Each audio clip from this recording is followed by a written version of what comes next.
इस देश का दुर्भाग्य है। इस देश का क्या दुर्भाग्य है कि एक सरदार जब प्रधानमंत्री था और एक राष्ट्रपति जब मुस्लिम था, इस देश के इंसान को या इस देश के मतदाताओं को कभी डर नहीं लगा, हिंदुओं को भी कभी डर नहीं लगा। आज एक कट्टर प्रधानमंत्री जो हिंदू, एक गृह मंत्री जो हिंदू, एक मुख्यमंत्री जो हिंदू कट्टर, उनके बावजूद होने के बावजूद भी आज हिंदू खतरे में है या हिंदू को डर लग रहा है इस देश में रहने में, तो फिर हमें डूब जाना का मर जाना ही बेहतर है। तालिबान का हमसे क्या मतलब? अरे हमें तो पेट में खाना चाहिए, हमें तो पेट में रोटी चाहिए। तालिबान से हमारा क्या मतलब? न्यूज चैनल कोई भी ले लो, मैं तो तुम्हारा धन्यवाद करूंगा, तुम छोटे चैनलों ने इस देश को बचा रखा है।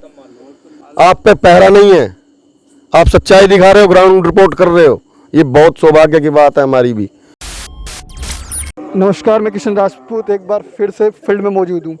उत्तर प्रदेश के अंदर चुनावी डंका बज चुका है। हम तमाम मुद्दों को लेकर फिर से जनता के बीच में मौजूद हैं। हम जानना चाहेंगे, सर आपका नाम? माजिद मलिक।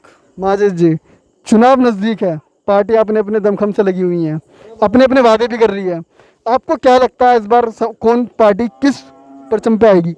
सबसे पहली बात तो मैं एक बता दूं कि मैं किसान के साथ हूं, मैं हिंदुस्तान के साथ हूं।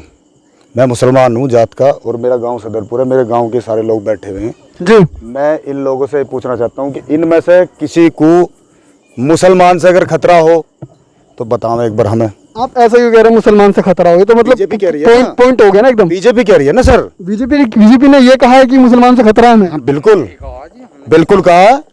किस नेता ने कहा आपसे? योगी की 20 स्पीच में आपको सुनवा दूंगा। योगी ने कहा कि मुसलमानों से खतरा है।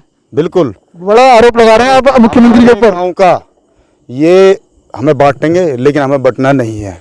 सबसे पहली बात, इनमें से बहुत से लोग मेरे साथ पढ़े हुए भी हैं, मेरे बुजुर्ग भी हैं, बाप समान भी हैं, भाई समान भी हैं। मैं कहना चाहता हूँ, इन्होंने 5 किलो नाज हमें दिया जी। उस पर वो 5 किलो नाज इतने रुपए का नहीं है जितने रुपए की इनकी फोटो लगी हुई है उस पर। कभी भी आप देख लेना, एक तरफ योगी जी बैठे हैं, एक तरफ मोदी जी बैठे हैं। मैं चाहता हूँ कोई भी चुनाव जीतता है, लेकिन हमारे देश में कभी भी भाईचारा खत्म नहीं होना चाहिए। मेरा सबसे बड़ा बस यही मुद्दा। और रहे इनकी चुनाव की, तो इनका चुनाव में तो गंगे नाम निशान है ही ना है। हमारा तो लोकदल और समाजवादी पार्टी मिलकर चुनाव लड़ेंगे। माननीय जयंत चौधरी को उप मुख्यमंत्री बनाया जाएगा। ये आप अंदर की बात बता रहे हैं या स्टेटमेंट बता रहे हैं किसी को ऑफिशियली? मैं किस जयंत चौधरी उप मुख्यमंत्री? बिल्कुल, ये मतलब अखिलेश यादव से डील हो चुकी है पहले? बिल्कुल हो जाएगी। बहुत बड़ी बात कर रहे हैं आप। हो जाएगी, होएगी। चौधरी उप मुख्यमंत्री। और हम इस गठबंधन के दिल से साथ हैं, सारे मुसलमान साथ हैं, ओवैसी आ जियो कोई भी आ जियो, हम किसी के साथ नहीं है। अच्छा, मतलब बिल्कुल। आप खूब बड़ी बात करेंगे। जयंत चौधरी अखिलेश यादव उप मुख्यमंत्री बनेंगे। बिल्कुल बिल्कुल। बहुत बड़े मुद्दों के साथ मतलब इन्होंने भाई मतलब बताया किसान जी ने। हम और भी जानना चाहेंगे, हमारे साथ तो लोग मौजूद हैं। सर आपका नाम? मेरा नाम प्रमोद कुमार है। प्रमोद जी, किस तरीके से चुनाव देखते हैं? अभी तो यहाँ सुनते आ रहे हैं कि जयंत चौधरी उप मुख्यमंत्री। हाँ, जयंत चौधरी मुख्यमंत्री बनेंगे। आप सपोर्ट कर रहे हैं मतलब? बिल्कुल सपोर्ट कर रहे हैं, क्योंकि ऐसा है, देखो किसानों का जो मेन वो है, किसानों का जो लिए तो हमारे अजीत सिंह जी और चौधरी चरण सिंह जी, ये बहुत बढ़िया वो है। और सभी किसानों को उन्होंने साथ लिया है, उन्होंने किसी का भेदभाव नहीं करा जी। तो हम तो ये कहेंगे कि हमारे लोक दल के जीत जी, ये जो अजीत सिंह तुम्हारे जयंत जी, ये सही है। अजीत जी, मतलब बात एक नई निखर के आई है यहाँ पर कि जयंत चौधरी को उप मुख्यमंत्री बनाएंगे अखिलेश यादव। सर आपका नाम? भैया मेरा नाम है मनोज। मनोज जी, चुनाव नजदीक है, आप ही के साथी, आप ही के लोग आपके साथ जुड़े हुए जयंत चौधरी को उप मुख्यमंत्री की मांग कर रहे हैं। ये तो हमारा सौभाग्य रहेगा। माननीय स्वर्गीय चौधरी चरण सिंह जी ऐसी विरासत दे गए हमें जिसे हम भूल के बैठ गए थे। इस देश का दुर्भाग्य है। इस देश का क्या दुर्भाग्य है कि एक सरदार जब प्रधानमंत्री था और एक राष्ट्रपति जब मुस्लिम था, इस देश के इंसान को या इस देश के मतदाताओं को कभी डर नहीं लगा, हिंदुओं को भी कभी डर नहीं लगा। आज एक कट्टर प्रधानमंत्री जो हिंदू, एक गृह मंत्री जो हिंदू, एक मुख्यमंत्री जो हिंदू कट्टर, उनके बावजूद होने के बावजूद भी आज हिंदू खतरे में है या हिंदू को डर लग रहा है इस देश में रहने में, तो फिर हमें डूब जाना का मर जाना ही बेहतर है। या बड़ा आरोप लगा रहे हैं भारतीय जनता पार्टी के ऊपर कि सब मुख्यमंत्री मतलब उप मुख्यमंत्री गृह मंत्री होते हुए हिंदू, फिर भी हिंदू खतरे में।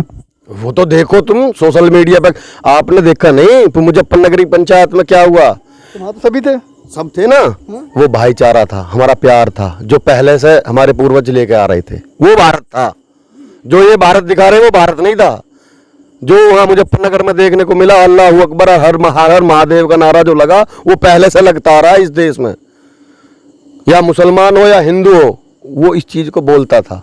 लेकिन कुछ लोग इसको भी तोड़ मरोड़ के पेश करने की कोशिश कर रहे हैं, डराने की कोशिश कर रहे हैं। आप देखना, तालिबान का हमसे क्या मतलब? अरे हमें तो पेट में खाना चाहिए, हमें तो पेट में रोटी चाहिए। तालिबान से हमारा क्या मतलब? न्यूज चैनल कोई भी ले लो, मैं तो तुम्हारा धन्यवाद करूंगा। तुम छोटे चैनलों ने इस देश को बचा रखा है। आप पे पहरा नहीं है, आप सच्चाई दिखा रहे हो, ग्राउंड रिपोर्ट कर रहे हो। ये बहुत सौभाग्य की बात है हमारी भी। आप एक ऐसे पीड़ित गांव में हो जो लुटा पिटा बैठा हुआ है, इसका दर्द किसी ने नहीं दिखाया। यहाँ के सांसद और विधायक का भी देखना, कुछ दिन बाद ये हाल होगा कि इस गांव में घुस नहीं सकते वो बीजेपी के। मैं 17 साल आरएसएस में रहा हूँ, भाजपा का कट्टर समर्थक था। इस गांव में मेरे बड़े बुजुर्ग बैठे हैं और अधिकतर लोग मेरे साथ पढ़े लिखे हैं। बूझ लेना कि भाजपा का झंडा सबसे प्रथम किसने उठाया और कौन दिन रात मेहनत करता था। मैं खिलाफ हूँ, इनकी नीतियों के खिलाफ हूँ। 40 रुपये बढ़ा करके एमएसपी के इन्होंने बहुत बड़ा तोहफा दे दिया किसानों को। 5 रुपये बढ़ाकर गन्ने के इन्होंने बहुत बड़ा तोहफा दे दिया। इनसे पूछो कि आपने जो झोले की पैकिंग कर के लिए, जो अनाज की पैकिंग के लिए झोले जो बनवाए, कितने करोड़ के हुए? कितने करोड़ के हुए वो? ये सब चीज सोचने का विषय है। हिंदुओं को बांट दिया, युवाओं में जहर भर दिया। हिंदुओं को बांट दिया, युवाओं में जहर भर दिया। ये सरकार में आ गए, मुजफ्फरनगर से सरकार में आए और मुजफ्फरनगर की जो पंचायत हुई है उसी से सरकार जाने वाली है। मुजफ्फरनगर से पंचायत से मतलब जो समापन बना है, मतलब माहौल बना है एक तरीके से उत्तर प्रदेश के अंदर, तो आप ये कहना चाह रहे हैं कि भारतीय जनता पार्टी इस बार नहीं आएगी? मैं बताता रहा हूँ, घर घर लठ लिए बैठे हैं किसान। 400 प्लस का दावा है योगी जी का। देखिएगा मैं क्या कर, अब ये 400 प्लस का दावा तो ईवीएम के बल पे बोल रहे हैं ना। बैलेट पेपर पर आज चुनाव करवा लो। आज ईवीएम का मुद्दा जब भी उठता है जब सत्ता में मतलब यहाँ आते हैं। पहले भी तो बंगाल में चुनाव हो चुके हैं ईवीएम से। देखिए, बंगाल में बोलते थे ना, ये हमारी पहले ही घोषित कर देते कि इतनी प्लस, ईवीएम के दम पे ही तो बोलते थे। लेकिन वहाँ हारी ना सरकार। आप देखना, आप कोई भी रिकॉर्ड पुराने उठाओ, ये सरकार कभी भी किसी भी क्षेत्रीय पार्टी से जीतती नहीं है। ये सिर्फ कांग्रेस से जीती है। आज तक किसी भी क्षेत्रीय पार्टी से, इसका वोट बैंक देखना, किसी भी क्षेत्रीय पार्टी से ज्यादा नहीं है। और अब की बार तो किसानों की सरकार रहेगी। माननीय जयंत चौधरी जी उप मुख्यमंत्री बनने वाले हैं। बहुत बड़ी बात कह रहे हैं, क्योंकि अभी ऑफिशियल स्टेटमेंट किसी का नहीं है। अरे नहीं है, हमारी तो मांग है ना। ये हमारी मांग है, जनता की मांग है, किसान की मांग है। किसानों की मांग है जयंत चौधरी उप मुख्यमंत्री बने, मुख्यमंत्री होंगे। अगर अखिलेश मना कर दें तो अपनी दम पे लड़ेंगे। फिर तो जिसको सरकार में बैठाना होगा तो हमारा दम, अगर किसानों में दम होगा। अगर अखिलेश जी मना करते हैं तो फिर मुख्यमंत्री की दावेदारी में भरपूर कोशिश करेंगे। बहुत बड़े मुद्दे यहाँ पे लोग उठे। हाँ। हमारे गांव का भी वो है। देश की आजादी से आज तक ऐसा पहली बार मोदी सरकार में हुआ जहां सुप्रीम कोर्ट पूर्ण रूप से सरकार के सामने घुटने टेक रहा हो। एक जस्टिस हुए अरुण मिश्रा जी, जो अब रिटायर हो गए हैं। अरुण मिश्रा जी ने 20-25 फैसले सरकार के पक्ष में दिए। किसानों के लिए भूमि अधिग्रहण का मामला, संविधान पीठ बनी, उसके अध्यक्ष अरुण मिश्रा जी थे। अरुण मिश्रा जी ने क्या किया कि इंग्लिश के ओर को हिंदी का ओर पढ़ा जावे, जबकि संसद में यह पास हुआ कि हिंदी का ओर अलग है और इंग्लिश का ओर अलग है। ये या ये, और इसने कर दिया ये भी और ये भी। 24/2 के मामले पे जो सरकार, भारत सरकार ये बोल रही थी कि अगर ये इसमें बदलाव हुआ तो किसानों का गला रेतने के समान है। लेकिन आज उसी सरकार, वही सरकार अरुण मिश्रा के उस फैसले का स्वागत कर रही है जिसमें हजारों किसान मारे गए। हमारे गांव के किसान मधुबन बापू धाम की योजना में 1234 एकड़ की योजना आई, 800 एकड़ ने करार किया। इस शर्त पे करार किया, एडीएम जहां पर आईएएस अफसर साइन करके दे रहे हो, लिख के दे रहे हो कि अगर इस योजना में किसी का मुआवजा बढ़ता है तो आपको भी उसके बराबर मुआवजा दिया जाएगा। आज कहते हैं कि ये मुआवजा जो बढ़ा है ये कोर्ट ने बढ़ाया। अरे तुमने लिख करके क्या दिया था? पुराना कानून भी ये कहता है, संविधान जो अंग्रेजों के टाइम का वो था, जिसमें धारा 28A थी, 28A कहती है कि अगर किसी भी किसान का किसी बात के होते हुए भी व्यक्तिगत रूप पे अथॉरिटी के द्वारा या न्यायालय के द्वारा अगर मुआवजा बढ़ा दिया जाता है एक आदमी का भी, तो वो सब बढ़ा हुआ मुआवजा सभी को मिलेगा। और हमने इसी भरोसे पर वो जमीन दे दी, इसी भरोसे पर जमीन दी गई कि अगर किसी का मुआवजा बढ़ता है तो हमारा भी बढ़ेगा। लेकिन अंगूठा दिखाता है वीसी।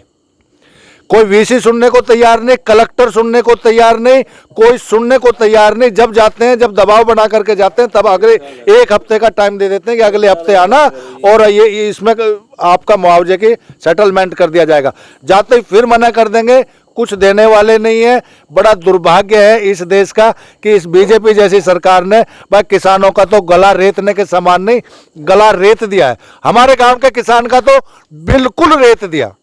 जो अपने लिखे से मोहर लगी हुई है एडीएम की और सचिव की, दोनों आईएएस अफसर होते हैं, कलेक्टर के उसमें हुआ, लेकिन कोई मानने को तैयार नहीं है। हाई कोर्ट जाइए, सुप्रीम कोर्ट जाइए, दस्तावेज खारिज कर दिए आपके। दस्तावेज खारिज कर दिए और किसान चंदा करके एक एक पैसा जुटा करके एक समय का भोजन कम करके चंदे के लिए पैसा इकट्ठा करके सुप्रीम कोर्ट जा रहे हैं। क्योंकि इस तरह से जो है हम जो है चंदा इकट्ठा करके सुप्रीम कोर्ट में लड़ रहे हैं, लेकिन इनकी आंखों में बिल्कुल शर्म नहीं है जिला प्रशासन की।